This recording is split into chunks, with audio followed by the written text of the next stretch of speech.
කරණීයමන්ත කුසලේන යන්තං සන්තං පදං අභිසමිච්ඡ සක්ඛෝජුච සුජුච සුවචෝ චංස මුදෝ අනතිමානි සන්තුන්සකෝච සුභරෝච අම්පකින්චෝච සල්ලහුකවුන්ති සන්තින්ද්‍රියෝච නිපකෝච අම්පගම්බෝ කුලේසු අනුනුගින්දෝ නචකුන්දං සමාචරේ කිංචි යේන විඤ්ඤූ පරේ උපවදෙය්‍යං සුඛිනෝ වාකේමිනෝ හොන්තු සම්බේ සන්තා භවන්තු සුඛිතන්තා ඒකේචි පාන භූතන්ති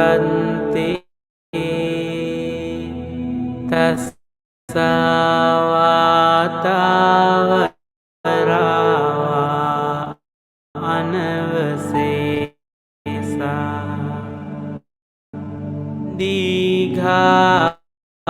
දීඝායේ මහන්තාවා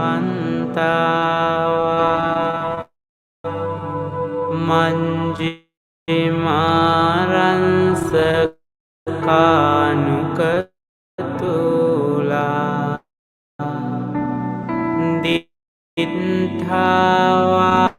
දිත්ථාවායේව අන්දින්තා යේච දුරේ වසන්ති අවිදුරේ භූතාවා සම්භවේ සීවා සම්බේ සන්තා භවන්තු සුඛිතන්තා නපරෝ පරං නිකුම්බේත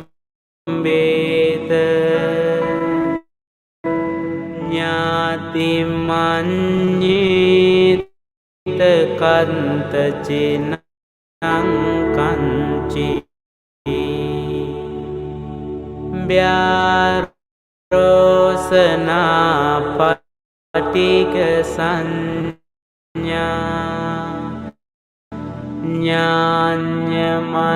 ඥාඤ්ඤමඤ්ඤංස දුක්ඛමිච්ඡේය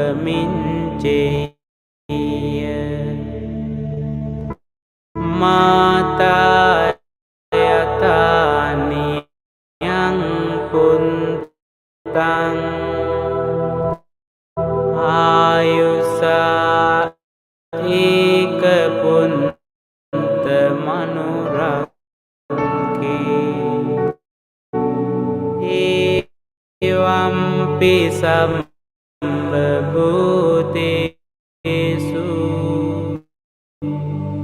මාන සංභාවයේ අපරිමාණ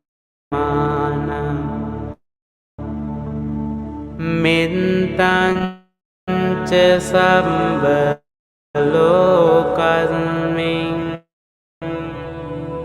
මාන සංභාවයේ අපරිමාණ උන්දං අදෝචති රියංච අසංභාදං අවේරං สปันตัง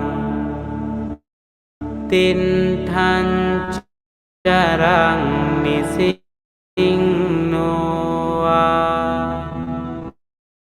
สยานุวายาวตันสวิกตมิโด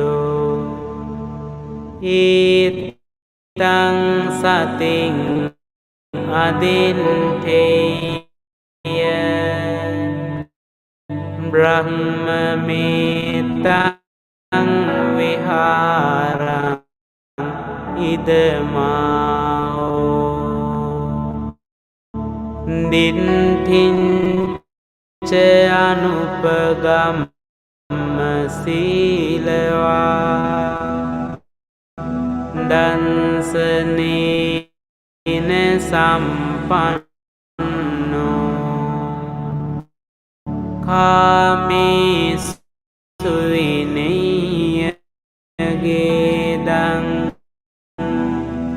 Nahi jatu gambaseyang punareti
Yes.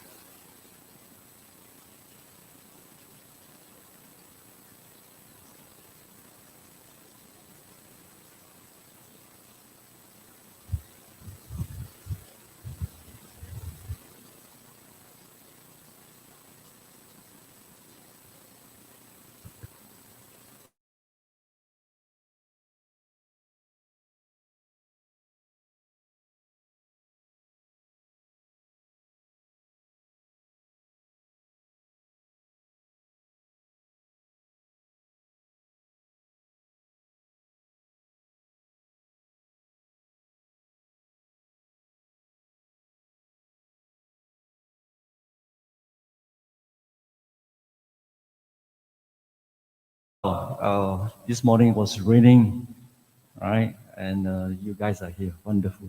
Namo Buddhaya and brothers and sisters in the Dhamma, very good morning to all of you here. And definitely I'm glad that we make it on a Sunday morning. Welcome, friends who are also watching online. We have friends from the Klang Valley, and it's great that you're with us to follow the morning Sunday Buddha Puja. And And all of you who are listening to the Dhamma afterwards, you can raise any question. You raise your hand, then I will pass you the microphone. I think it will be good that we just calm our mind and then just follow what I said, and just is to give us a purpose of gathering here. We are gathered here to participate in the Buddha Puja. We gather here with wholesome thoughts and actions. Our mind is free from ill will and anger. Sadhu. Brothers and sisters in the Dhamma, let's begin with our Sunday Buddhaja, making offerings to the Buddha. And please put your palms together in Anjali.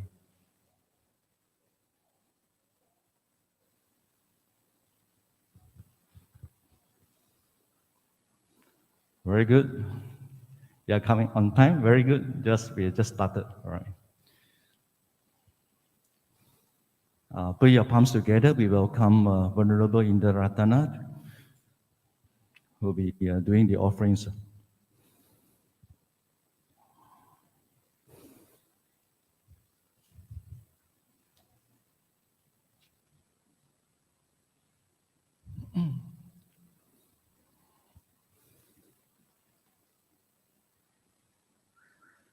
Namo Tassa Bhagavato Arahato Samma Sambuddhassa. Namo Tassa Bhagavato Arahato Samma Sambuddhassa. Namo Tassa Bhagavato Arahato Samma Sambuddhassa.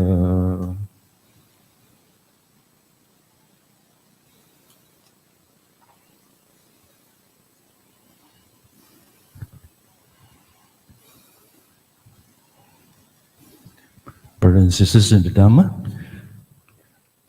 let us pay homage to the Puja. Buddhang Pujimi,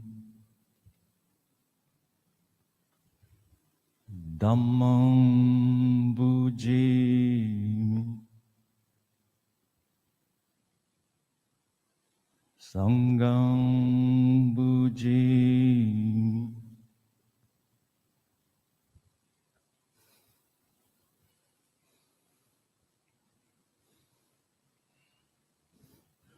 Brothers and sisters, together, please, we will be asking for the 3 beverages with the 5 precepts.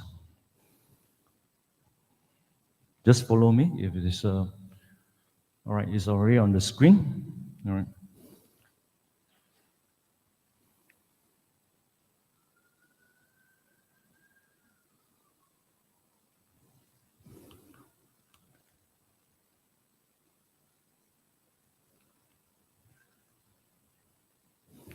All right, we do the asking for the 3 beverages, Panchasilang Yachana. Together, those who know, and they can refer to the book on the page 6.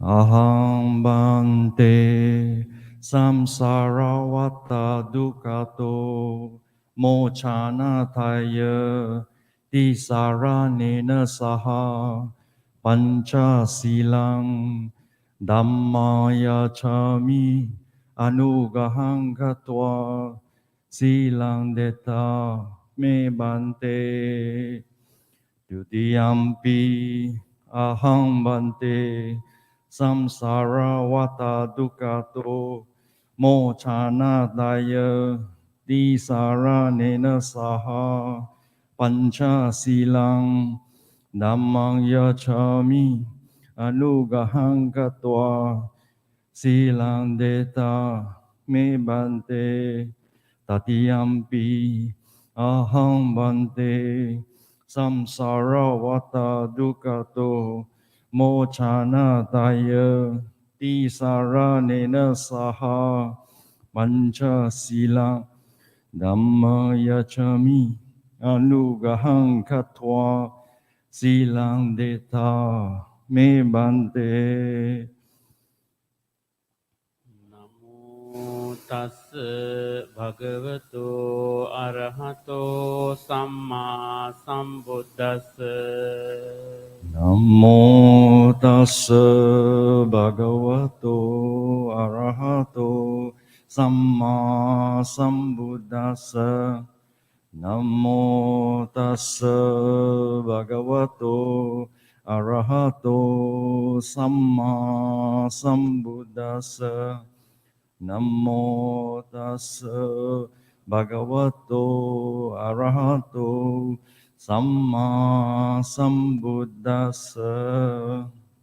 බුද්ධං සරණං ගච්ඡාමි Buddhaṃ saranang gacchāmi. ධම්මං සරණං ගච්ඡාමි Dhammam saranang gacchāmi. සංඝං සරණං ගච්ඡාමි Sanghang saranang gacchāmi. ဒုတိယံ පි බුද්ධං සරණං ගච්ඡාමි Dutiyampi buddhaṃ saranang gacchāmi. ဒုတိယံ පි ධම්මං සරණං ගච්ඡාමි Dutiyampi dhammam saranang gacchāmi. ဒုတိယံ පි සංඝං සරණං ගච්ඡාමි Dutiyampi sangham saranang gacchāmi. තතියම්පි බුද්ධං සරණං ගච්ඡාමි Tatiyampi dhammam buddhaṃ saranang gacchāmi. තතියම්පි ධම්මං සරණං ගච්ඡාමි Tatiyampi dhammam saranang gacchāmi. තතියම්පි සංඝං සරණං ගච්ඡාමි Tatiyampi sangham saranang gacchāmi. පානාතිපාතා වේරමණී සික්ඛාපදං සමාදියාමි Tata veramani sikkhapadam samadhiyami. අදින්නාදානා වේරමණී සික්ඛාපදං සමාදියාමි Adinādana veramani sikkhapadam samadhiyami. කාමේසු මිච්ඡාචාරා වේරමණී සික්ඛාපදං සමාදියාමි Kamesu miccācārā veramani sikkhapadam samadhiyami. මුසාවාදා වේරමණී සික්ඛාපදං සමාදියාමි Musāvādā veramani sikkhapadam samadhiyami. සුරාමීරය මජ්ජපමා දට්ඨානා වේරමණී සික්ඛාපදං සමාදියාමි Surameraya majjapamadattana veramani sikkhapadam samadhiyami. ඉමානි පංච සික්ඛාපදානි සමාදියාමි Imani pancha sikkhapadani samadhiyami. Imani pancha sikkhapadani sammadiyami. Imani pancha sikkhapadani sammadiyami. Apamadena sampadeta Amavande sadhu sadhu sadhu. Let us recite together the recollection of the triple gem and followed by the other verses of the Buddha Puja chanting. Iti piso bhagava arahang samma sambuddho Vinja charana sampanno sugato lokavidu Anuntaro purisa dhamma sarati Santa deva manusana buddho bhagavati Swakato bhagavata dhammo sandintiko akaliko ehi pansiko opanaiko pancantang veditambo vinyuhiti Supatipanno bhagavato sāvaka sangho Ujupatipanno bhagavato sāvaka sangho Nyāyapatipanno bhagavato sāvaka Sāmīci patipanno bhagavato sāvaka sangho Yadidang chantari purisa yugani Anta purisa pungala Esa bhagavato sāvaka sangho Ahuniyo pahuni Dankiniyo anjali karaniyo Anuttarang punyang kentang lokasvati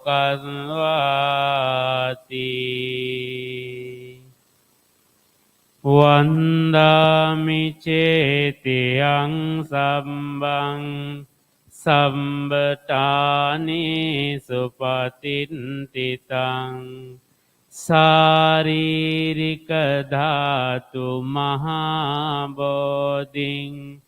Buddha rupang sakalang sada Yang semule nisinnowa Sambari wijayang aka Panto sambang yutang santa Vande tang bodhipadapang Ime ete mahabodhi Lokanyatena pujita Aham vide namasami Bodhi Raja namatute Ganasaram padintena Dipena tamadansina Diloka dipang sambudang Pujayami tamoludang Ganda sambara yutena Dupena sugandina Pujaye pujaniya ยันตังปูจาปาจนะมุตตมังวันนกันดากุโนเปตังเอตังกุสุมสันตติงปูจยามิมุนินดัสสะสิริปาดสโรรุเหปูเจมิกุสุเมนะเนปุณเนนะเมเตนะจะโหตุมงกังปุมปังมิลายาติยกาลิกังเมคายโยตัตตายาติวินัสสะภาวังอธิวาเสตุโนบันเตปานิปริกัปปิตังอนุกัมปังอุปาทายปฏิกังมาตุโมตมังอธิวาเสตุโนบันเตกิลานปัญจยังอิมังอนุกัมปังอุปาทายปฏิกังหาตุมุตตมังคายเนวาจาจิตเตนะปมาเดนะมายากตังอัจฉยังคามเม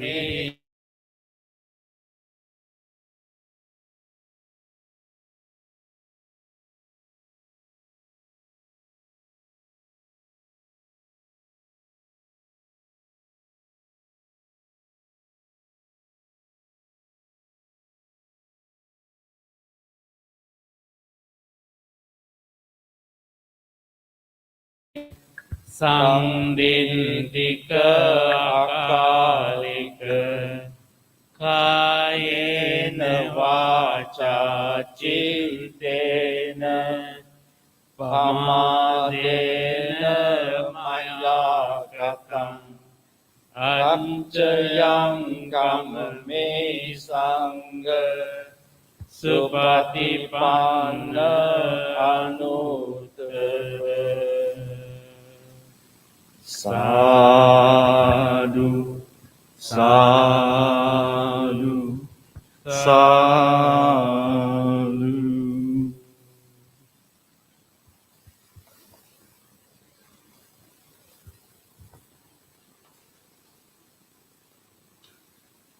Thank you very much, Venerable Indaratana, for leading us in this morning's Buddha Puja. This morning we are very happy and very pleased to have a Dhamma speaker to share with us. And with the speaker is Brother Ananda Fong, who will be sharing a very important topic, a very informative topic. Just before we hand over the microphone over to the speaker, just to let you know some background of Brother Ananda Fong. He was a student and a facilitator in the deputy principal at the Buddhist Institute Sunday Dhamma School at the Buddhist Mahavihara, Colombo. He was also a student of the late Venerable Kesuri Dhammananda.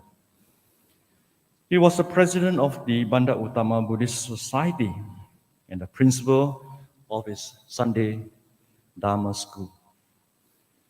And he's also the first Honorable Secretary General of the Theravada Buddhist Council of Malaysia in the year 2012 for 2 terms, and later the Assistant Honorary Secretary General till 2018. In fact, I always encourage all of you to come to listen to this speaker, because the speaker has done a lot of research and he shared the information to us. And definitely it will be a wow for you, especially if you are in search of information in Buddhism. What will be the topic of the day? The topic of today will be the Sangha, the Buddha's monastic order, part 1, Vassa and Kathina. We shall now put our palms together to invite speaker Brother Ananda Fong. Let's say sadhu 3 times. Sadhu, sadhu, sadhu.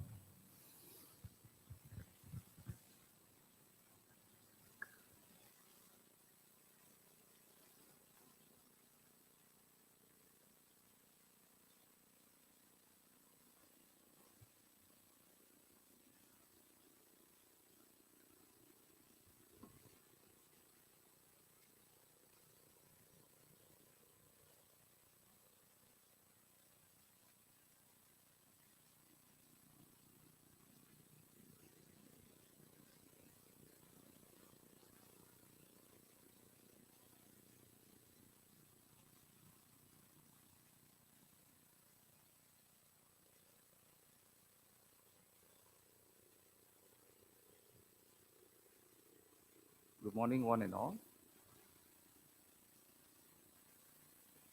As Brother John has kindly introduced, today's topic is regarding Sangha, the Buddha's monastic order. And this particular part 1 is more on Vassa and Kathina.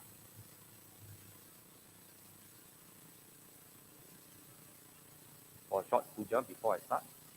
Namo tassa bhagavato arahato samma sambuddhassa. Namo tassa bhagavato arahato samma sambuddhassa.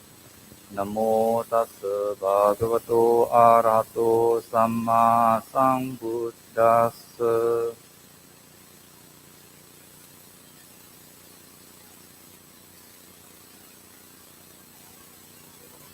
Some basic questions we have to sort of get out of the way. The origins of the Sangha. Now, the word Sangha, you notice there's an N and there's a dot on top. Now, this is Romanized Pali. The Buddha didn't speak Sanskrit, didn't speak Tamil or Hindi. The Buddha spoke the colloquial language common in those days. That means if people go to the market, to buy vegetable, meat, and so on, they will speak the local dialects. And Pali, often called the Buddha's language, is basically just means language of the Buddhist text, because the Buddhist texts over the centuries have been preserved. And for the rest of us, we are not linguistic experts. We can just say that across India, the northern portion of India, there were many, many communities, and needless to say, there were many, many dialects. Sometimes call it languages also. And Pali, in a way, is an amalgamation of many of these local dialects. Now, how to pronounce this word? S-A-N with a dot, G-H-A. Many in Malaysia, I've come across, they pronounce it as if it is Sangha. Cantonese, we call it Sangha Min, raw fish. That is a wrong pronunciation. It's actually S-A-N and G-H-A, as if two separate words. Sangha, there's a G-H-A. So it should be pronounced as Sangha, not Sangha. Okay, that is a very important distinction. So the origins of the Sangha. 7 weeks after the enlightenment of the Buddha got enlightened. Bodhisattva one day went to underneath the Bodhi tree, and in his struggles, Vissa Eve, right through to Vissa early morning, he gained enlightenment and became the Samma Sambuddha, a fully awakened, self-awakened person. Now, after his enlightenment, he spent 7 weeks appreciating and reflecting on various aspects at the Bodhi tree and around the Bodhi tree. And after that, he thought of teaching. And he thought of his earlier teachers while he was struggling to become a Buddha, but they had already passed away. Alara Kalama and Udakara Buddha had already passed away. And it came to attention that his former striving companions, the famous 5 ascetics, the Pancha Vagya, had earlier left him because he started taking food to strengthen his body after practicing for 6 long years to be ascetic practices. Most of us do not understand and appreciate what is asceticism, but at that time, it was common among the striving community, the monastics. Now, these groups of striving ascetics or monastics, they were not Buddhists because there was no Buddha at the time, and they were not Hindus because Hinduism did not exist during the Buddha's time. Commonly, people will just refer to the religion common to the people at that time as Hinduism, but that is for convenience. But technically, it is wrong. It was Brahmanism, and the Brahmanism and Hinduism has many commonalities. But one important aspect is Brahmanism practices had animal sacrifices. They killed animals at their temples. In Hindu temples today, you do not see that happening. So that is a very big difference. Hinduism is younger than Buddhism. It arose sometime after the Buddha passed away and incorporated into Brahmanism. That means added ideas from Buddhism, from Jainism, and many other religions around the Buddha's time. Added to Brahmanism, and a new set of ideas came out, Hinduism. And Hinduism draws 90% of its what they call scripture and so on, also from Brahmanism, but had many other value items. So the ascetics were a group of people who were not Brahmanis. They were anti-Brahmanism. There was a lot of what they call community upheaval because a lot of the poor people could not afford buying animals to bring to the Brahmanical temples to sacrifice it. So only rich people can appease the gods and so on by buying not just one animal, but you can buy hundreds and so on. The bigger the size, the bigger the number, the better. But so poor people are left out. So they will always be disadvantaged with respect to, in the eyes of their gods. And therefore, there arose in the community many groups of people say that Brahmanism, something is wrong with it. So there must be something we can try to find out what makes the universe tick. And there arose this group of independent seekers trying to find and understand the laws of nature. And some of the practices included asceticism. There were many, many others. So these 5 ascetics were the companions of the Bodhisattva during his struggles, and they had left him when he gave up ascetic practices. Because ascetic practices also involve torturing the body, starving themselves until some of you may have come across images of what common people call Buddha, but actually that was not the Buddha. You see a statue that looks like a Buddha, skin and bone, that is not the Buddha. That was actually the Bodhisattva, ascetic Gautama, during his early days of striving. So anyway, the Buddha decided to seek out the 5 ascetics who were staying at the deer park, Isipatana near Benares. Now there he delivered to them the first sermon, the first lecture of what he discovered underneath the Bodhi tree. And that is called the Dhamma Chakra Pavatana Sutta.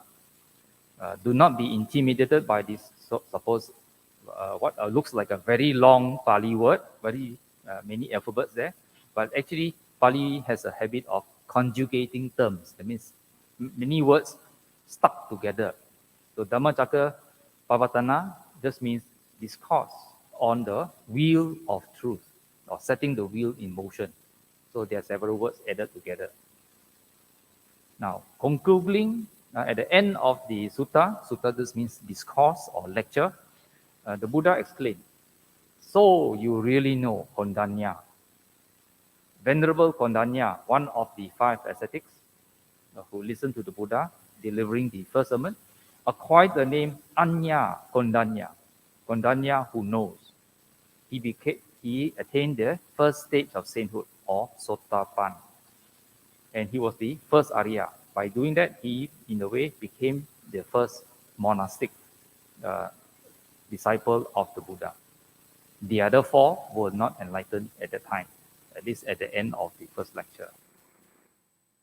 Now, then, still around at the Isipatana area, the Buddha delivered the second sermon called the Anatta Lakkhana Sutta, discourse on the theory of not self. On hearing the teaching, all five ascetics, the five friends, the five ascetics, attained arahathood. And they became enlightened. Now, thus, they came by virtue of utter elimination of all their defilements, the first and foremost Arya Sanghas, who were the origin of the noble order of the Buddha.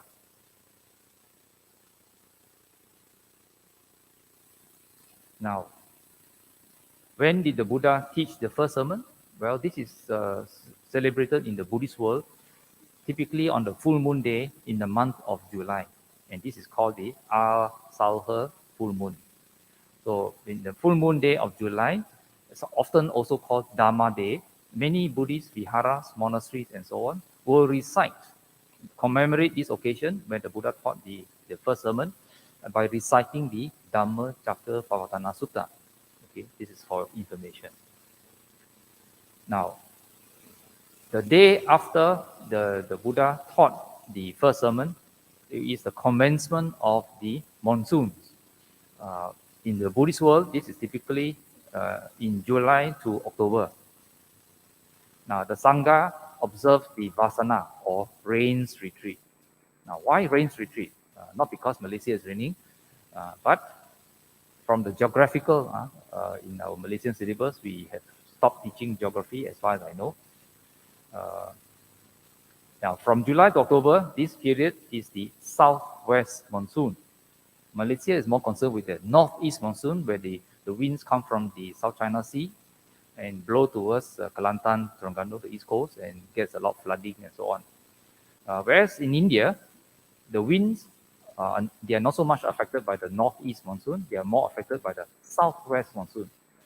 And these winds pick up moisture from the Indian Ocean and blow all the way up to the Indian subcontinent. That includes Bangladesh, India, and Pakistan, that zone, the Indian subcontinent. And in those days, caused a lot of floods there too. Now, during the rainy season, it was difficult for monks to travel. They don't have better drains, not to say our drains are very good, because we still have flash floods in modern countries, all the well-developed countries. But in those days, they have very poorly designed drains, and flooding was normal. And it was also the time for farmers to cultivate their land for the next season. So the top right-hand picture, you can see what they call transplanting for the paddy field. And you can see that it's raining. Even the farmers who are doing the work, they have to hold umbrellas to keep themselves as dry as possible. And the bottom right picture, you can see floods in various parts. So flooding is a common thing. So you can just imagine, if it floods the soil you're stepping on, first of all, you do not know where you're stepping on. And if you are on earth, the earth with water basically makes a lot of mud. So it's very, very difficult for anybody to travel anywhere. And that's why the Buddha introduced the Vassa. It means the monks do not travel. They stay put in one particular location. So the following day after the Asaha full moon, the full moon day of July, the day after, is the start of the rains retreat. Now, this information is important. Once you understand this, you want to, for Buddhists who want to find out, hey, when does the Vassa for 2023 start? Just look up the Chinese calendar.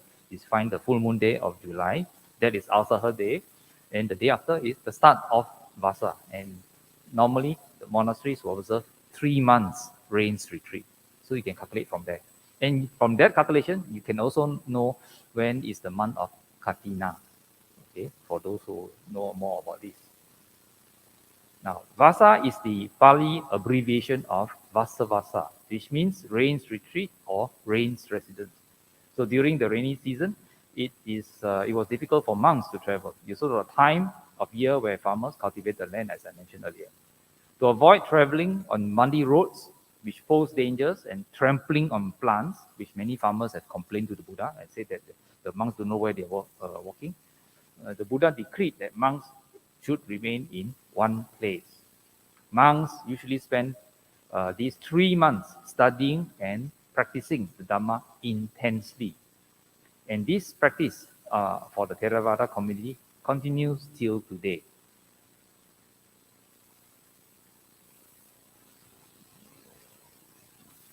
Now, in the Vinaya Pitaka, in the book called the Mahabharata, um, towards the end of the Vassa period, the monks, the Buddha, encouraged the first 60 enlightened monastics to go out on tour for the benefit of the common folk, for the happiness of the common folk, out of compassion for the world, the welfare, the benefit, the happiness of gods and human beings. So at the end of Vassa, the monks could travel again and share the good message that they have learned from the Buddha for our benefit, for our happiness, and for our welfare. So in a way, the Dhamma is for us. Now, interestingly, there's a sutta called the Vassa Sutta. The translate, of course, just means the rains, from the Samyutta Nikaya, chapter number 55, sutta number 38. Notice I take great pains to indicate to you what is the name of this lecture and tell you within the Tipitaka, the so-called scriptural text recorded and handed down till today, where it is found in the Tipitaka. In this case, it is the Sutta Pitaka and comes from the Samyutta Nikaya, and the 55 means chapter 55, dot 38 means sutta number 38. This information, the sutta name and this SN 55.38 is enough for you to go into your favorite search engine to get a chance to read the whole sutta from the beginning to the end. Here I only show you extracts from the sutta. Not just in English, you can read it in Pali, Sanskrit, Tibetan, and Chinese also. Readily available via the internet. For of course, for those who still want to hold on to a book, to prefer to hold on a book, please either buy this particular book or go to a good Buddhist library. Now here, in this particular Vassa Sutta, the Buddha said, mendicants or just monks, suppose it rains heavily on the mountain top and the water flows downhill to fill the hollows, crevices, and creeks. As they become full, they fill up the pools fill up the lakes fill up the streams, and the streams fill up the rivers. And as the rivers become full, they fill up the ocean.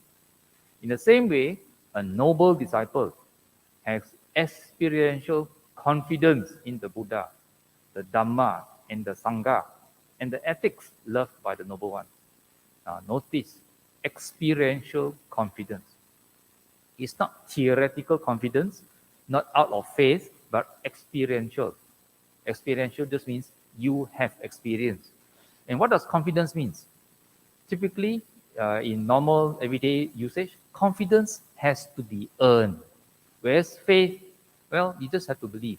Believe means believe what somebody says, which may not be true, because a lot of politicians use what they call faith in them to spew out lies. And some scrupulous scammers also do that. So confidence has to be earned. And this confidence is earned, as the Buddha rightly says, is through experiential. That means you have tested what the Buddha has taught, and you know for yourself what he has taught works. Not just theoretical thinking that's logical, is rational, but it works. So it's experiential confidence. So your experience testing out the Buddha's teaching gives you added confidence. So there's no more faith in Buddhism. Okay, it is confidence born out of what you know, what you experience through using the Dhamma in your life. This is a very important message. That's why in Buddhism, Buddhists do not pray. Prayer is based on faith. Faith doesn't need evidence and could be a lie also. Whereas in Buddhism, emphasis is on confidence, which has to be tested and experiential. So continuing in the Vassa Sutta, these things flow onwards, and after crossing to the far shore, they lead to the ending of defilements. So the Buddha is clearly saying that when you gain confidence through your experience of testing out what the Buddha said, what the Dhamma, which records what the Buddha said, and the Sangha, your friend in the Dhamma, to explain to you what the Dhamma means and so on, you practice it, And the last sentence I mentioned earlier, flow onwards. That means as you practice, you progress along the path taught by the Buddha, and soon you'll be crossing to the far shore. This is attainment of enlightenment. And in the end, it leads to the ending of your defilement. Okay, this is what this sutta means. Now, Vassa, since we are on the topic on Vassa, the background of the Metta Sutta. Most of us know about this Metta Sutta by another name, the Karaniya Metta Sutta, from the Sutta Nipata, Sutta number 1.8. Sutta Nipata is a book compilation of many old discourses given by the Buddha, contained in the Khuddaka Nikaya of the Sutta Pitaka. Now, many centers chant this Metta Sutta, and the historical background is rooted in the period of Vassa also. So, explained by the commentary written by Acharya. Acharya means a very learned teacher, Buddha Gosa. Now, he was told that about 500 monks received instruction from the Buddha in the particular techniques of meditation suitable to their individual temperaments. Now, this portion is very important because it shows that the Buddha, as earlier in the Puja we recited, there's a term called Sattha Deva Manusanam, a teacher of gods and men. Now, Buddha is a teacher. He's not a capital God. As a teacher, he's very skillful. When he sees people in front of him, he will assess them by in conversation and by the Buddha reading the person's mind to understand the person's intellectual abilities, his wisdom level, and so on, and previous background. That means whether he worked in accounting, worked as a goldsmith or farmer or whatever. So the Buddha, in teaching that person in front of him, who later could be now is maybe a lay person, or could be later is a monk or a nun in front of him, the Buddha will customize the teaching using examples with the person in mind. So if he's a former farmer, the Buddha would use examples in which the farmer understands. If you use farmers' examples for the accountant doesn't know what you're talking about. You use accounting examples for a farmer, he also doesn't know what you're talking about. So you must use appropriate examples in illustration, similes, and so on, so that the person in front of you, through his background, understand what is the Buddha teaching about. That's why the Buddha is a great teacher, because he has added ability to understand you better than you. Okay, and he can better than you by he can see your background, not just in this life but previous life. Some people are so ingrained in. One example was a person who was so involved in as a goldsmith, not in the earlier portion of his life before becoming a monk, but many lifetimes ago, he was born in goldsmith family. So he knows gold inside and out. So the Buddha had to use examples and methods related to working with gold, the metal gold as a goldsmith, so that the monk can understand what the Buddha is talking about. That's why I said the Buddha knows you better than you. So these monks had the benefit of receiving direct instruction from the Buddha, who definitely would have assessed their background, suitable to their individual temperaments, which means their backgrounds, and their understanding level, and so on. So they then went to the foothills of the Himalayas to spend the 4 months of the rains retreat by living a life of withdrawal and intensive meditation. So after receiving instructions, they went in search of a suitable place, and in the course of their wandering, they soon found a hillock at the foot of the Himalayas, and the residents there were overjoyed to see the monks.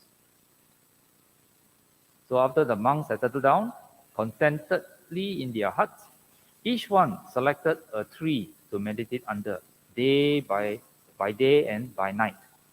Now, it was said that these great trees were inhabited by 3 deities who had a celestial mansion built, appropriately using the trees as the base. So these deities, out of reverence for the meditating monks, stood aside with their families. The deities had thought that the monks would remain only for a night or two and gladly bore the inconvenience. But when day after day passed, the monks still kept occupying the bases of the trees. The deities wondered when they would go away.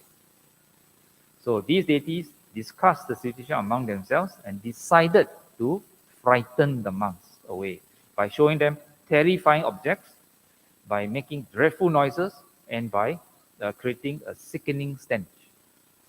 Now, some of us may have this experience that what we call haunting stories. We go to the jungle, we go to haunted houses, and we might have this kind of strange experiences. So some people will say, we are being haunted by ghosts.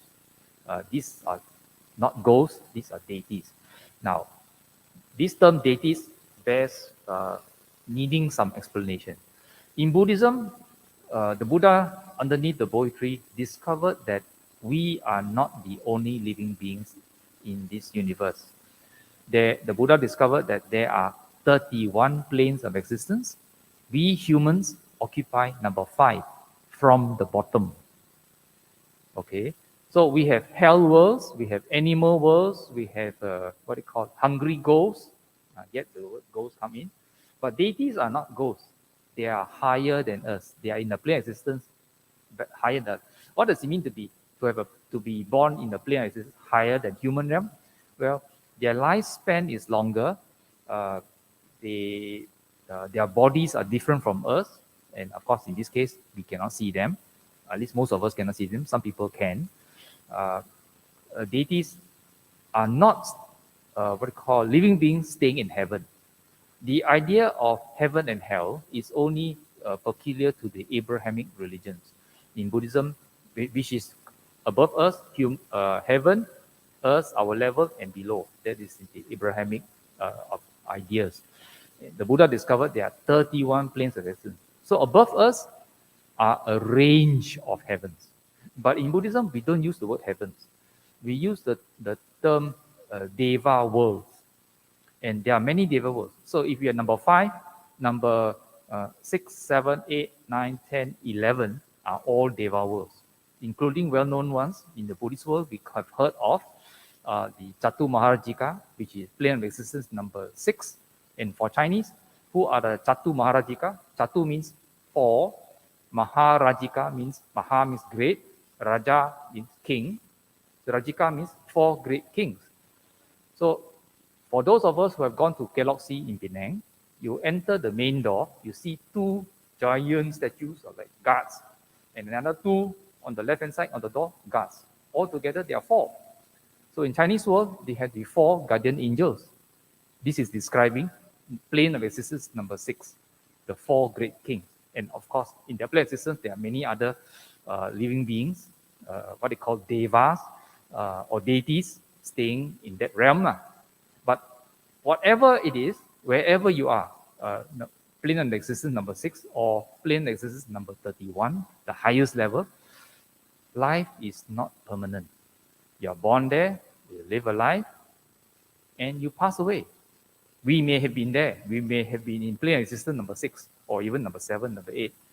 But now we are number 5. So it is a yo-yo, keep on going up and down. What determines that? What determines where we go? Our actions. In Buddhist world, we call it our karma. In fact, karma, a Pali term, K-A-M-M-A, just means action. What we did with our bodies, how we spoke, how we thought. If you spoke with, we did something, it means our action, body, speech, or mind, rooted in hateful thoughts, in greedy thoughts. We sow the seeds, we create energies that determine our later portions of our life or in our next life. So we may be born as animals, but when you're born as animals, you're born, you live a life, and you pass away. So our karmic portfolio, shall we say, our action portfolio, which we've done in the past, is varied. Some people got a lot of good fortune in their life. Most colloquial people say, oh, they have good luck, good fate. Actually, all this fate and good luck is actually who made them? They themselves made it earlier on, either in the previous life or the earlier portion of this life. So Good luck and bad luck are determined by you. Okay, you make your own good luck. So these are some of the issues. So back to the issue about deities. Deities are these living beings that happen to stay on top of the trees, uh, what they call, and apparently these monks were staying at the foot of these trees, and the deities perceived them to be disturbing these deities. Now, deities are not ghosts. Deities are just living beings like us. They are good deities, they are bad deities. Like they are good humans, they are gangster humans, depending lah, or character. Now, the commentary continues. The monks soon grew pale and could no longer concentrate on their subjects of meditation. As the deities continued to harass them, they lost even their basic mindfulness. So in the end, the monk decided, let us go to the Blessed One and place our problem before him. There are two kinds of rains retreat, the early one and the late portion. So they were there in the early portion, and they said maybe we can go for the later portion. Though we'll be breaking the early one by leaving this place, we can always take upon ourselves the late one after meeting the Lord. The monks agreed, and they set out at once. So by stages, they arrived at Savatthi and went to the Blessed One. Savatthi is the capital city of the Kosala kingdom, a very powerful kingdom at the time. So they related their frightful experiences, and they requested another place. So the Buddha reviewed using his psychic power, scanned the whole of India, but finding no place except the same spot where they could achieve spiritual liberation.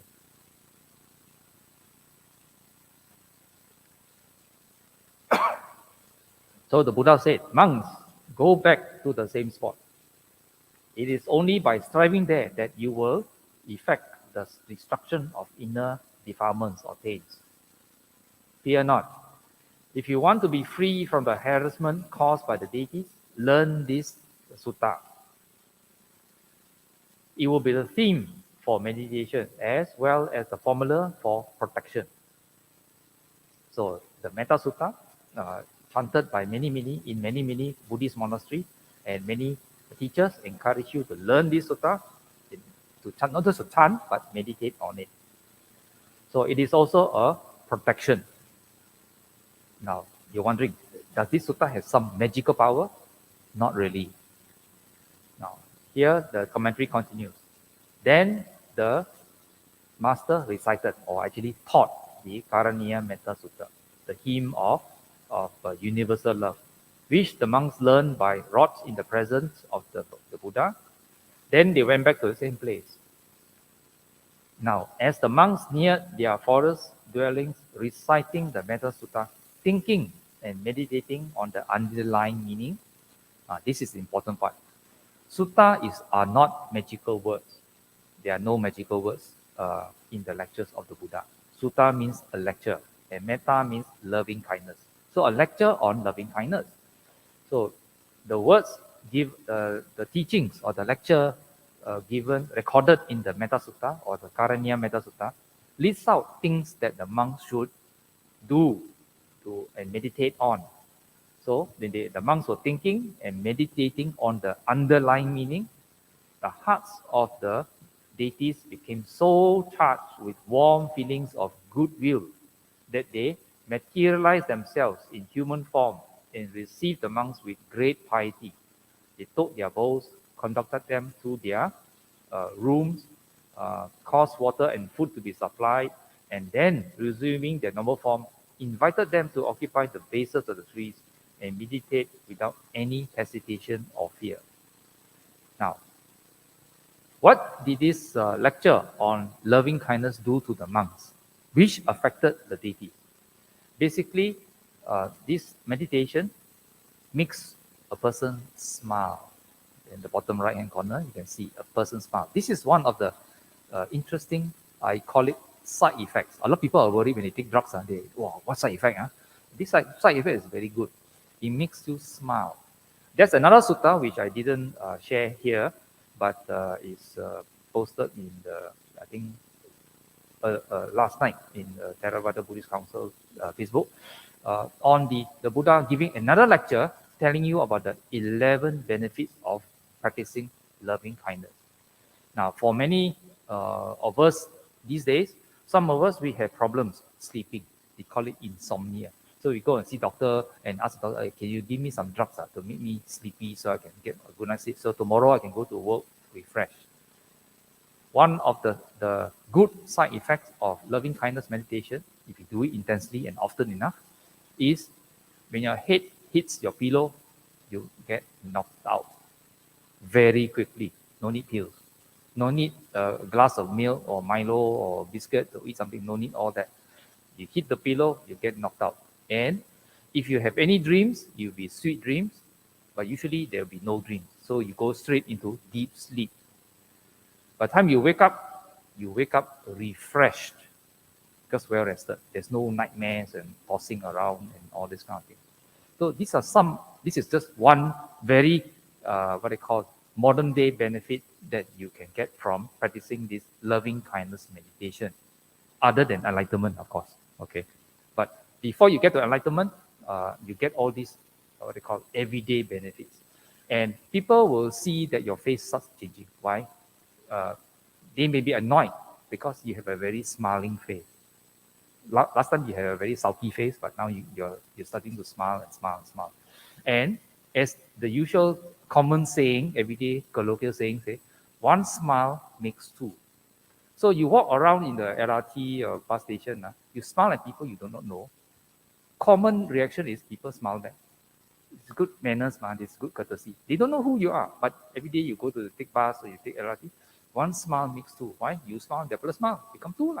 The more you smile, every more and more. So sooner or later, when you practice a lot of this, you yourself are wondering, hey, why so many people smile at me? Why? Because you are smiling back at them. You started to smile and people smile. Oh, it makes your day great before you even reach your office. So that's yet another practical benefit. So further, during the 3 months of the rain's residence, the deities not only looked after the monks in every way, but made sure that the place was completely free of any noise.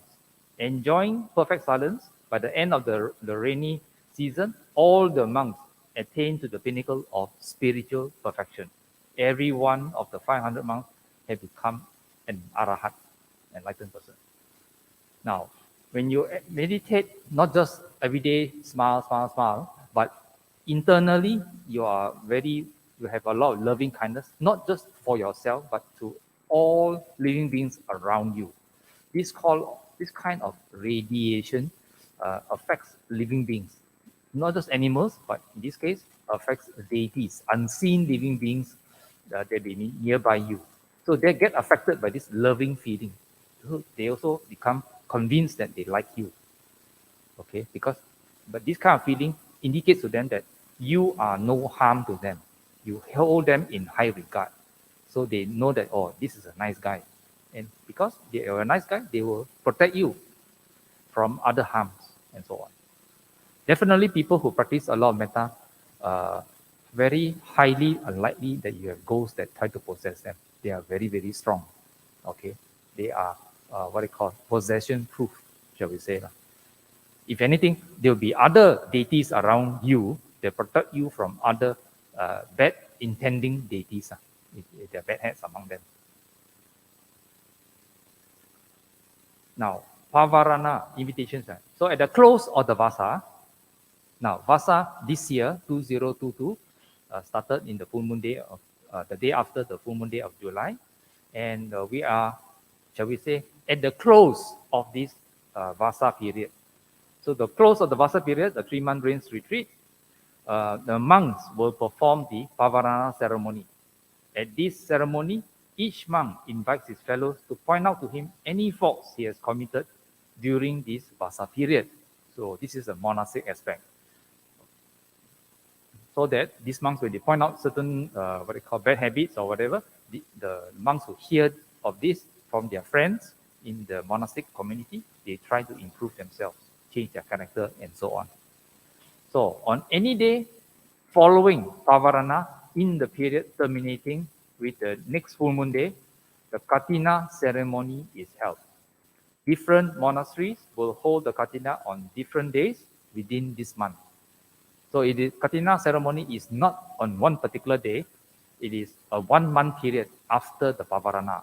It means after the ending of the rains retreat.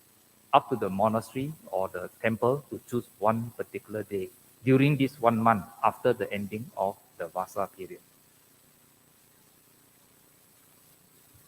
Now, we are talking about monastics, the Sangha.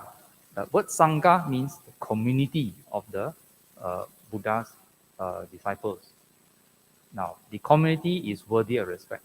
Now, some of you may be familiar with this lecture, Anapanasati Sutta, mindfulness of breathing, from the Majjhima Nikaya, Sutta number 118.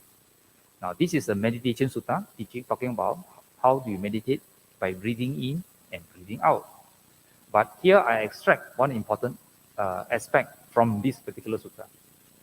The Buddha said, the sort of assembly to which a small gift, when given, becomes great, and the great gift greater. Such is this community of monks. Such is this assembly. So the Buddha is referring to the Sangha who was in front of him at the time when he was teaching this sutta. The sort of assembly that it is rare to see in the world. Such is this community of monks. Such is this assembly.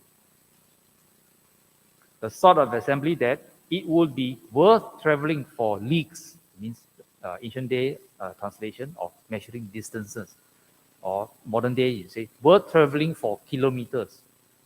Okay, taking along provisions in order to see.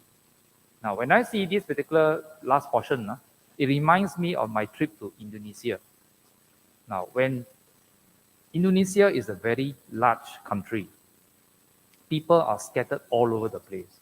So that means that they are very far from any nearby viharas and temples and so on.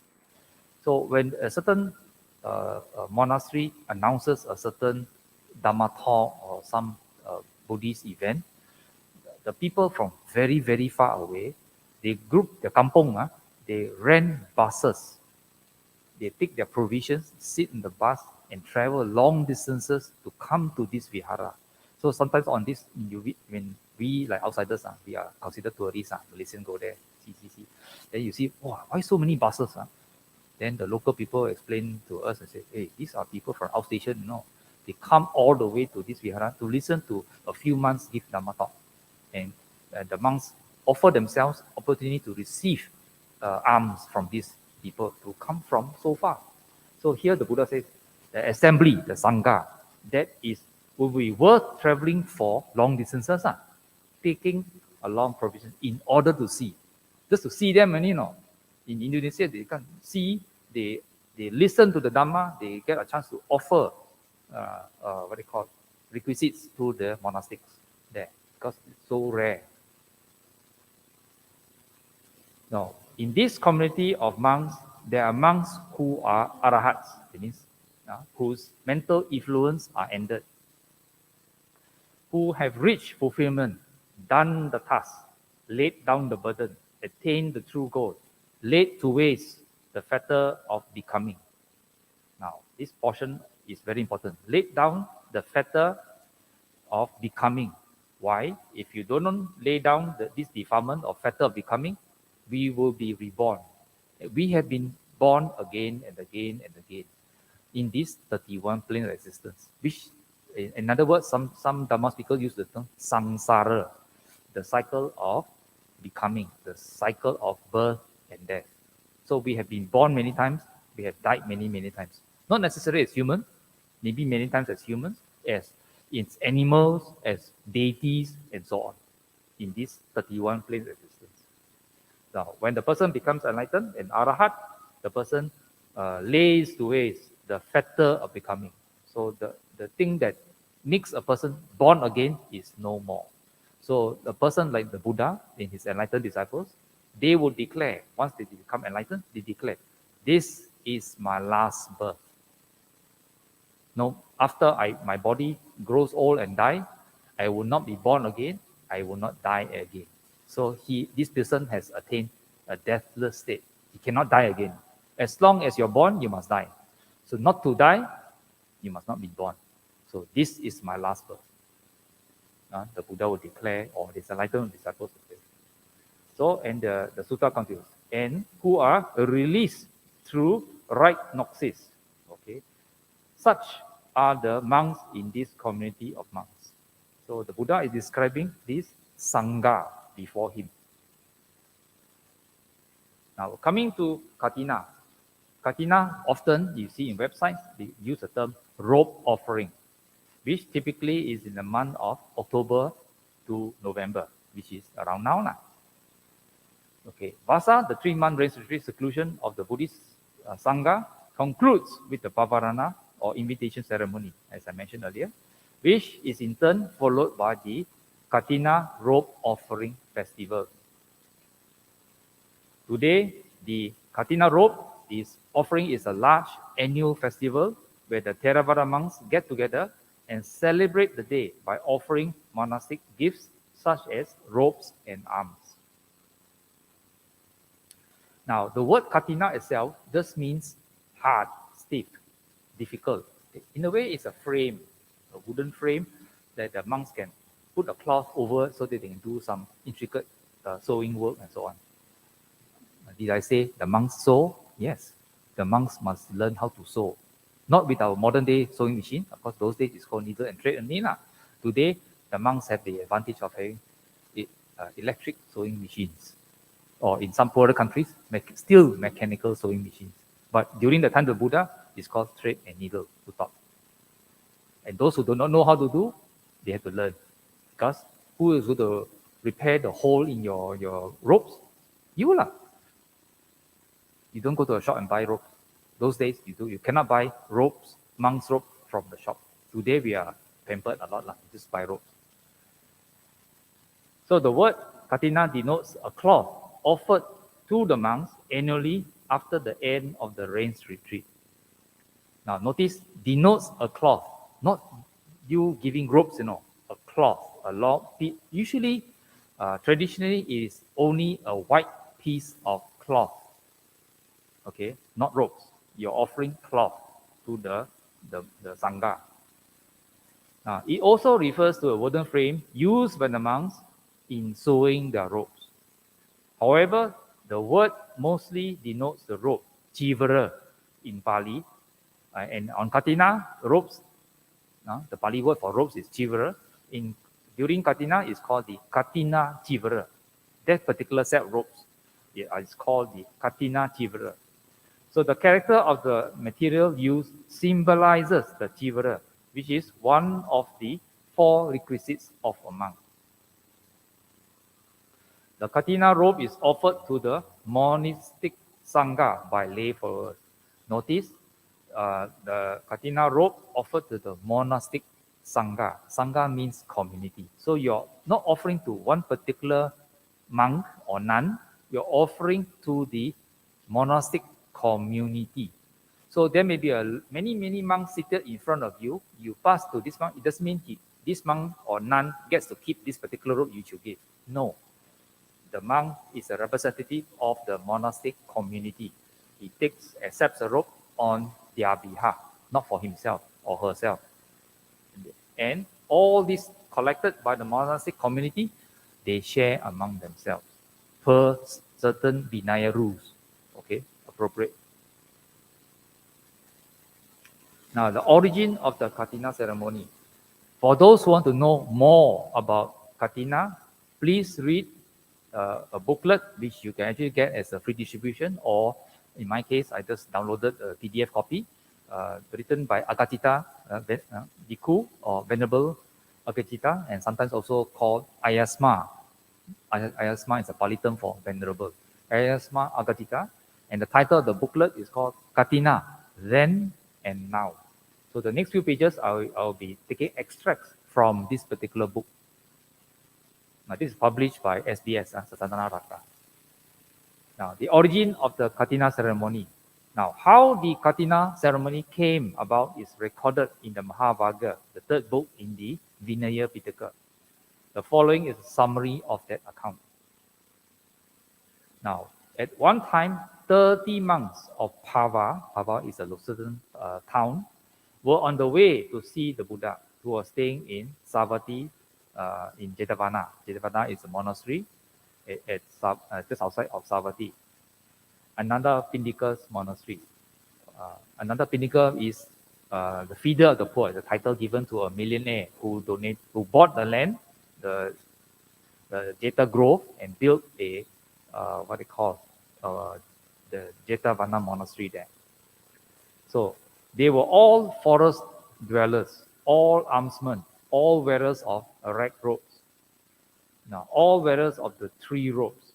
Now, even the Buddha, or rather before this, the Bodhisattva became the Buddha, he was observing this. There was nobody performing Kathina to offer the Buddha robes. So the custom of the ascetics in those days was take any pieces of cloth from rubbish heaps from the charnel ground. Charnel ground is a cemetery area.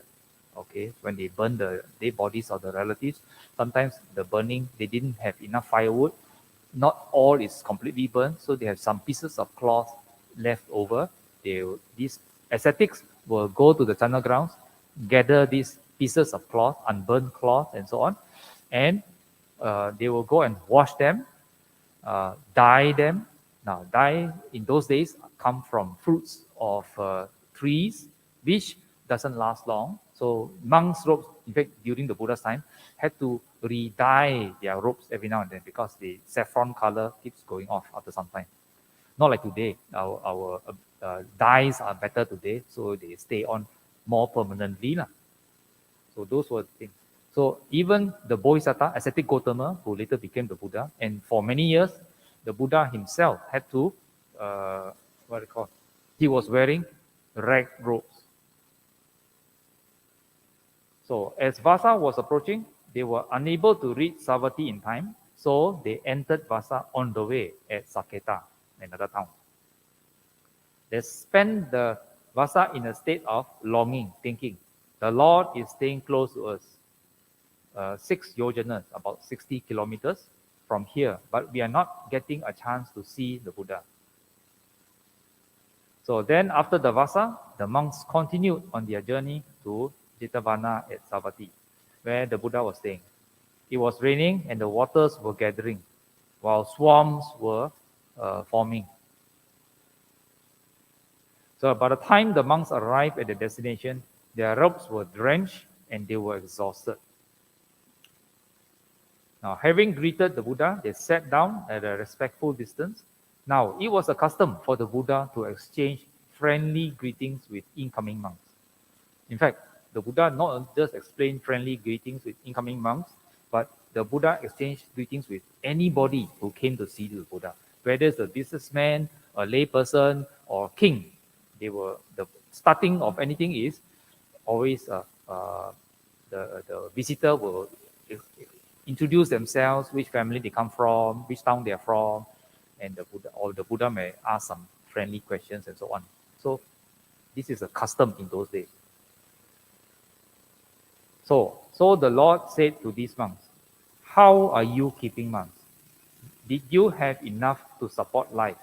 Did you spend a comfortable Vassa in unity, being on friendly terms and harmonious? And did you not have difficulty with armed force? Did you? So things did go well with us, Lord. We had enough to support life, Lord. We spent the Vassa in unity, being on friendly terms and harmonious, Lord. We did not have difficulty with armed force. Then they related what had happened to them when they were on their way to see the Buddha since the beginning of the Vassa. Now, some of these questions are very telling. The Buddha asked, how are you keeping monks? Sometimes when groups of monks stay in certain kampongs or towns, they have difficulty getting enough food in their alms bowl. Not so many generous people want to feed them. So this question is very pertinent. Sometimes monks have to eat less, or when they go alms round, nothing in their alms bowl at all for that day. So no chance to makan on that day. And the other question is also important. Did you spend a comfortable Vassa in unity, being on friendly terms and harmonious. Now, notice, members of the Sangha are not related to each other as far as they are not blood relatives or friends they knew earlier, usually. So many of them meet each other for the first time when they become monastics, when they renounce the world. So as with any people, one person, no problem. Two persons, even as among us, lay people, we will have differences in opinion. We will express differences, and if we hold strongly to our own ideas, there will be arguments among lay people. What for monks? So 2 monks, 3 monks, 4 monks, wow, a lot of ideas, So they are normal human beings, they will argue. So that's why the Buddha has asked, did you spend a comfortable vassa in unity, being on friendly terms, so no argument, and harmonious? So how did you get along with each other, in other words? So this is a measure of the Sangha members' practice of the Dhamma. The Buddha says that you must radiate loving kindness, must cooperate, and all this kind of thing. But people with people, if these monks are not enlightened, there may be arguments among themselves also. So this is a pertinent question. And there are other suttas, which I'm not getting into today. The Buddha talks in depth about people being able to get along with each other like milk and water. Okay, in fact, there's a sutta called like milk and water. So then the Buddha on this occasion, having given the Dhamma talk, addressed the monks saying, "Monks, I allow the monks who have completed the Vassa to spread the Kathina." So 5 privileges, monks, will be allowable to you who have spread the Kathina. Going to visit families before noon without having informed another monk. Freedom of movement before noon in spite of having accepted an invitation for a meal. Now notice, these are only to do with members of the Sangha, nothing to do with us. So here, this description is regarding their internal procedures. Going around without taking the full set of 3 robes. Freedom to stay apart from one set of 3 robes at the break of dawn. Or have a group meal. And number 4, as many robes as you require without having to determine or assign them according to Vinaya regulation. Now, as I mentioned, the Tipitaka, the scriptures, are made up of 3 baskets. The first one, the Vinaya Pitaka, contains the collection of discipline. These are to do with how the monastics conduct themselves. So number 5, exclusive right of the Sangika robes given at one's Vassa monastery. So then, these 5 religious monks will be allowable to you who have spread the Kathina, and thus monks should the Kathina be spread. Now, for the rest of us, we might not know what's going on here, okay, because we are not monks. For the monastics, it is of importance. Now, the meaning of Kathina. In the commentary of the Kathina Kandaka, section on Kathina of the Vinaya Pitaka, Kathina is defined as a concept of conglomeration, which means bringing things together. It is a concept that arises because of certain things that come together. For example, a bhikkhu or bhikkhus who has or have spent the first vassa. Number 2, the Sangha, community of bhikkhus, comprising at least 5 monks. Number 3, robe season, the Kathina month, the first month after the ending of the Vassa. That is the first month of the rainy season, last month of the rainy season. Number 4, a rightly acquired robe, the robe to be donated, must not be requested by a member of the Sangha, nor must any hint be given for the robe to be offered. Rather, the robe must be offered spontaneously by the donor. These are some things that come together for the concept of Kathina to arise. Now, notice number 4 is very important, and this is not just peculiar to robes. It means a rightly acquired robe. The robe to be donated must not be requested by a member of the Sangha. Now, This does not apply only to Kathina. You notice the monastic, the Sangha members cannot request for things. Okay, so these are some of the aspects. Now, for us, we are the lay devotees. Kathina is meaningful. It gives them the opportunity to make a lot of merits. Lay devotees make merit on Kathina Day when they deepen their faith in the Triple Gem by putting the Dhamma into actual practice. Renew their commitment to support the Sangha as bearers of the Buddha's profound teachings. Make a special effort to contribute financially and or in kind to the maintenance and improvement of communal facilities, Sangha communities, for the betterment of the many. And dedicate our wholesome deeds to the perfection of our paramis, which are perfection, so that we can attain Nibbana soon and be in a better position to help others develop spiritually. So these are the 4 things that people like us, when we offer Kathina, with the right mindset. Now, offering something is called dana. Dana means giving in Buddhism. There are many kinds of ways in which you can offer things. And occasions are, of course, Kathina, a very meaningful aspect. Now, giving to earn merits, that means wholesome merits, we need to have the right mindset. Many people give things, give money, give items. In their back of their minds, they're thinking they want to book a place in heaven. So those people have greedy mindset, greedy intentions. They give with an ulterior motive. That is a wrong intention of giving. They will get merits, but not the kind of merits that they will benefit them in the long term. Only temporarily. That means maybe a chance to be born in heaven. To stop. But they forgot that born in heaven is only temporary. You go there, live a life, and you pass away, and that's the end of your use of your merits. So there are other greater use. Now, Kathina is meaningful too. So this way, it gives an opportunity. The Sangha themselves, if you know the qualities of the Sangha, towards the end of the recitation, the Sangha being enlightened and so on, there are 4 offerings that we can do. Ahuneo, Pahuneo, Dakineo, Anjali Karaneo. There are the 4 things we should offer gifts, offer reverential salutation, and so on.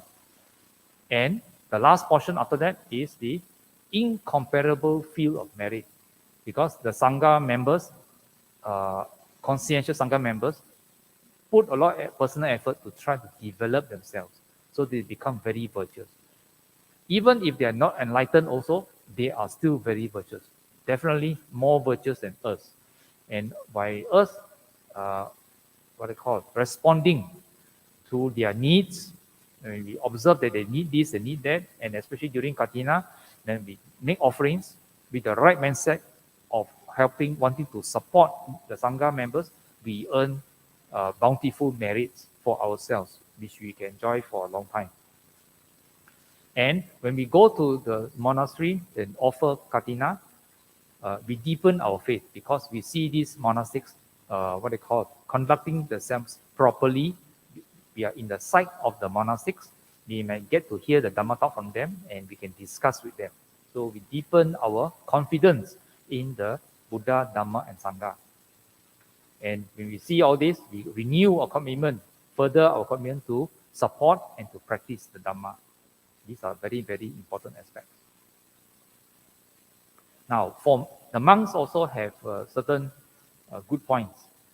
Kathina reminds the monastics of 4 important things. The ancient practice of making their own robes. They need to learn how to make their own robes. Gratitude to the lay devotees for relieving them of the time-consuming chores related to the making of these garments. Gratitude for the support from lay devotees for providing the monks with the 4 requisites so that they can make use of the time available to study practice and propagate the Dhamma. And number 4, to renew their commitment to perpetuate the Vinaya tradition of making the Kathina robe by cutting, sewing, and then dyeing it. So this is an old photograph from Kathina ceremony at this vihara, at SJBA vihara. Now, the previous page, there's mention of the 4 requisites of the monastic. What are they? Now, other than the clothing, food, lodging, medicine, the monks themselves will receive robes, and the monastics, Sangha members need to reflect the robes. I use it simply to ward off cold, to ward off heat, to ward off touch of flies, mosquitoes, simply for the purpose of covering parts of the body that cause shame. Alms food. The monks who receive these requisites will reflect, I use it not playfully, not for intoxication, nor for putting on weight, nor for beautification, but simply for the survival and continuance of this body. For ending its afflictions, for the support of the chaste life thinking, I will destroy all feelings of hunger and not create new feelings from overeating. Thus, I will maintain myself, be blameless, and live in comfort. So clearly, the monks do not say, oh, I would like to have my favorite food, durian, bakute, no such thing. Food is a means to live. Not live to eat, eat to live. Monk's motto. Lodging. The monks will reflect, I use it simply to ward off cold, to ward off heat, to ward off touch of flies, mosquitoes, wind, sun, and reptiles. Simply for the protection from the clemencies of weather and for the enjoyment of seclusion. Medicinal requisites for curing the sick.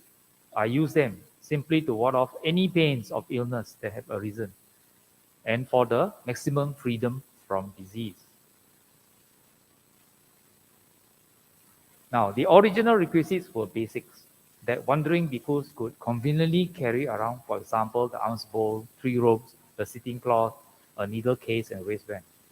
However, extra allowances were gradually given as the need arose. For instance, a water filter, a razor, its sheath, a stone and strop for sharpening the razor, and then articles such as an umbrella and sandals. Some today you can hear not just the 4 requisites, some viharas mention the 8 requisites and so on. So all these are recorded in the Bhikkhu's Rules, a guide for lay people, compiled by Bhikkhu Arya Seko. Now, Sangha Day. Now, this is different from Kathina Day. Some Buddhist centers organize Sangha Day because they cannot call it Kathina Day because they have no monastics in their center that stay throughout the Vassa, observe the Vassa at their center. So whatever ceremonies they organize, they cannot call it Kathina. Kathina is a special technical term, only applied to monastics having invited by the association or vihara to stay throughout the Vassa period, that observe Vassa there. So these other organizations may have no monastics, but they organize Sangha Day in support of the Sangha. The Sangha is an important occasion for the lay community to honor the virtues and contributions of the Mahasangha in preserving and propagating. So it is also an opportunity for devotees to express gratitude and support the Sangha members by offering robes, requisites, and importantly, donate funds for the medical care and education and so on via the Sangha fund. So many Buddhist temples, viharas, and societies have a Sangha fund. Whichever Sangha member they may be staying with them, they take care of them, not just by offering food, alms bowl, and robes, but today there's a need for medical care and even sponsor the monastics education, further education, and so on. Now, in closing, I'd like to emphasize this aspect. Very often there is a coming together of the fourfold assembly. Chatu Parisa. Chatu means four, Parisa means assembly. This is not called the fourfold Sangha. There's no such thing. The word Sangha is reserved for monastics only. So there are only two fold Sangha. Why? The bhikkhus and the bhikkhunis, the monks and the nuns. So there's no such thing as fourfold Sangha. Okay? Anyone who says that does not know their Dhamma. This is called the fourfold assembly, Chatu Parisa. And it is recorded in the Mahaparinibbana Sutta. And the Buddha was invited by Mara to pass away. The Buddha said, I shall not come to my final pass away, evil one, until my monks, my nuns, my male lay devotees, my lay female devotees have come to be true disciples. So these four, bhikkhu, bhikkhuni, upasaka, upasika, these four come together to form the fourfold assembly, the Chatu Parisa. So, with this, in the Iti Buddhaka, from the Kuttaka Nikaya, the Buddha says, bhikkhus, if beings knew, as I know, the result of giving and sharing, they would not eat without having given, nor would they allow the stain of meanness to obsess them and take root in their minds. So clearly, the Buddha knows that offering, performing dana, is very meritorious.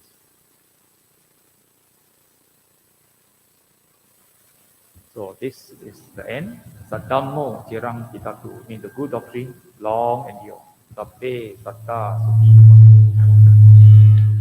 May all beings be happy. Thank you for listening. Brothers and sisters, let's say sadhu 3 times to the speaker, Brother Ananda. Right. Let's say sadhu 3 times. Sadhu, sadhu, sadhu. Okay, brothers and sisters, the Dhamma, following a wonderful talk. If you have any questions, just raise your hand. I will pass the microphone to you. All right, while waiting for you, I have a question. There's a question here, all right. Brother Ananda Fong, how do we know which plane or existence the particular deity is from, whether plane, the plane of number 6 or number 31? Is it classified by the sins done during past life? Interesting question. Now, the first thing is that we do not know where they are from. We ourselves didn't know that we are number 5 from the bottom. It takes an enlightened Buddha to actually indicate to us.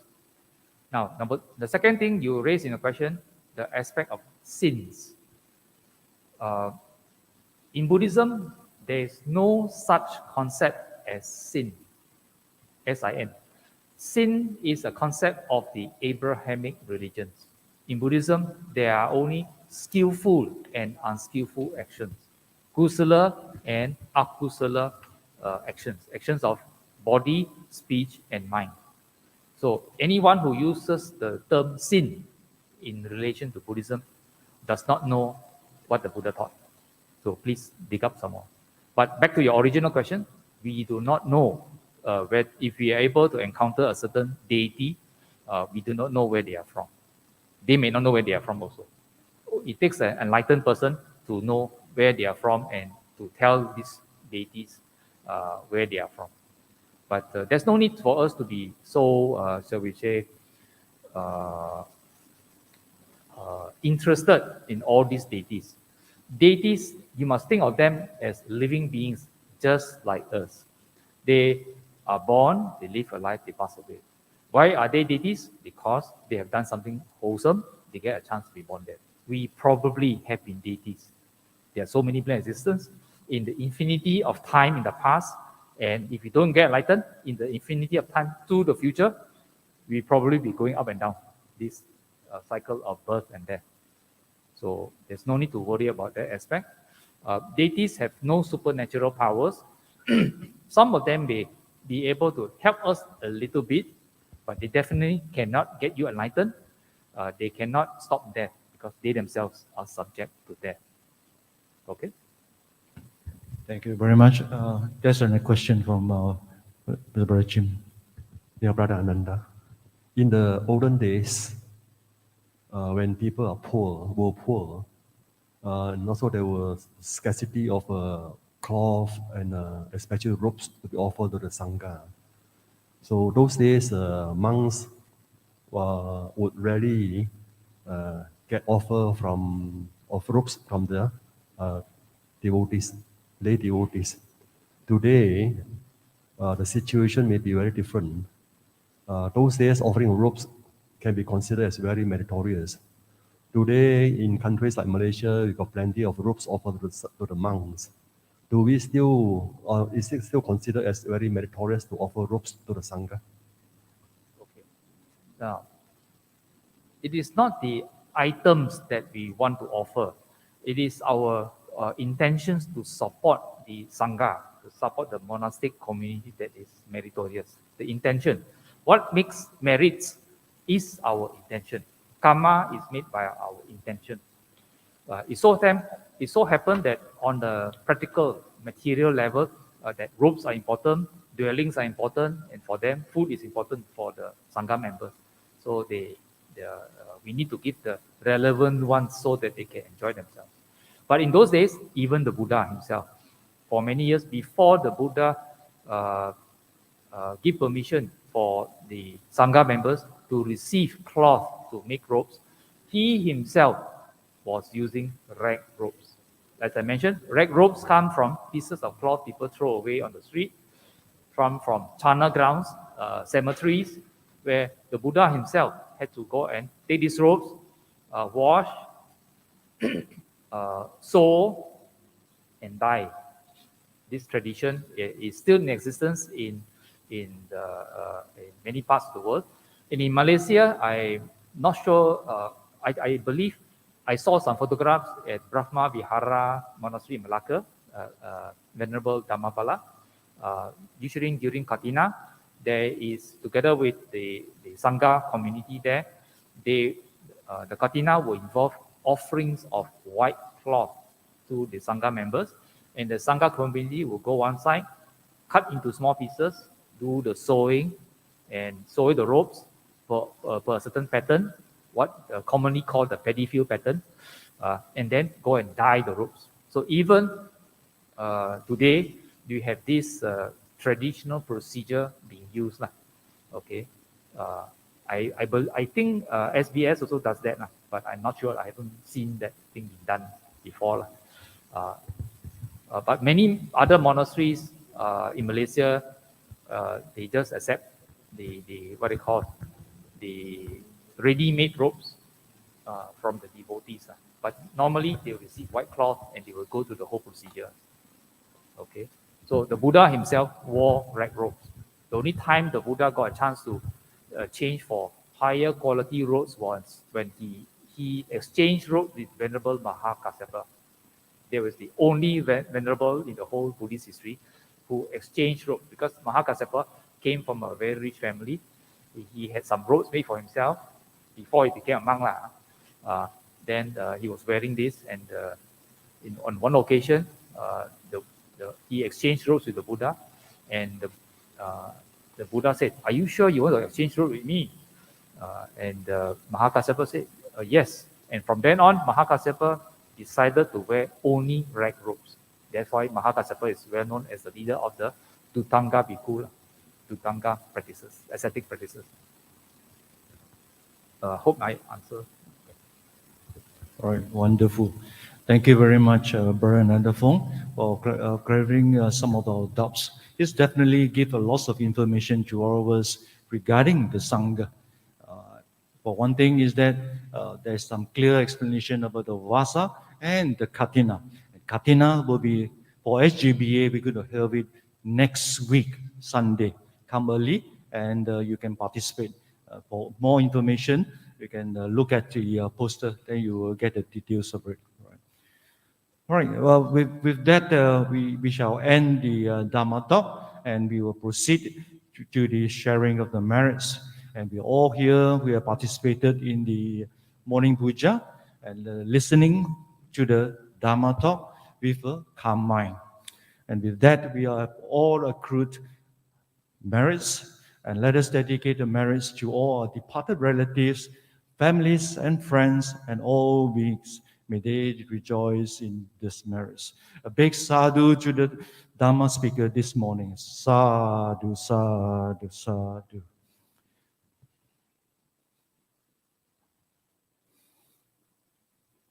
Let's do the dedication of merits together.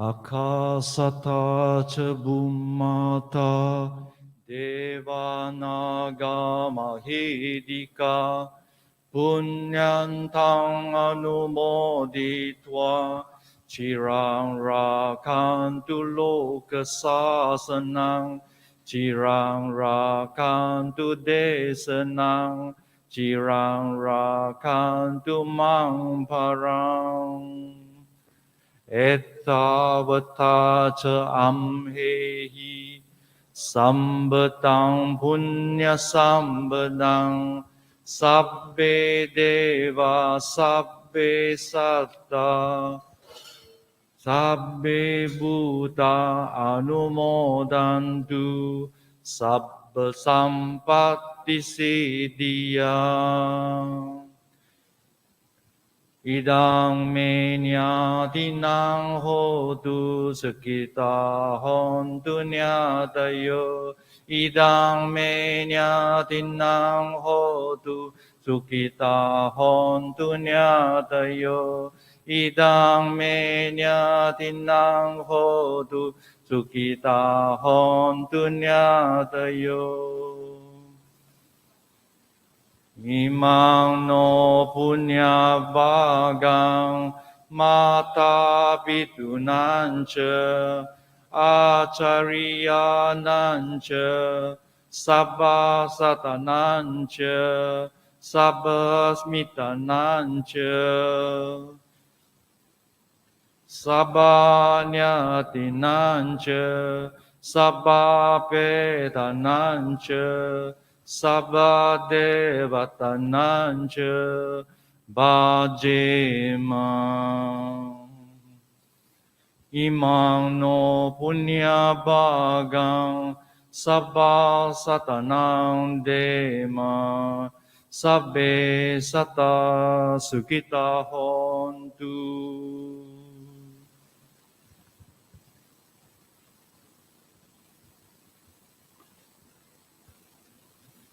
Aspiration. Imina punya kamena mame bala samagamo satang samagamo hotu yavani banapatiya idang me punyang asawakayahang hotu idang me punyang Nibbanasa pacayo hotu. Sadhu, sadhu, sadhu. Brothers and sisters in the Dhamma, let us pay homage to the SJBA. Buddhang bujemi.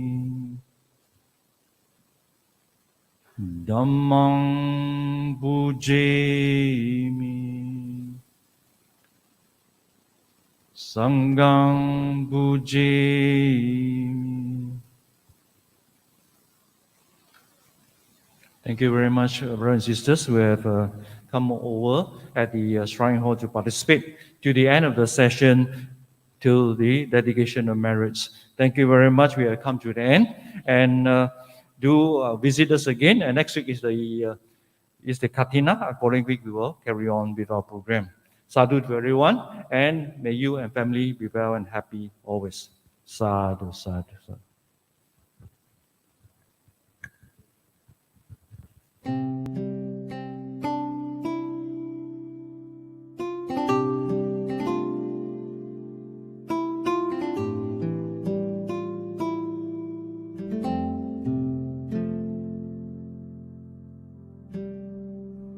Bahung sahansamabhinim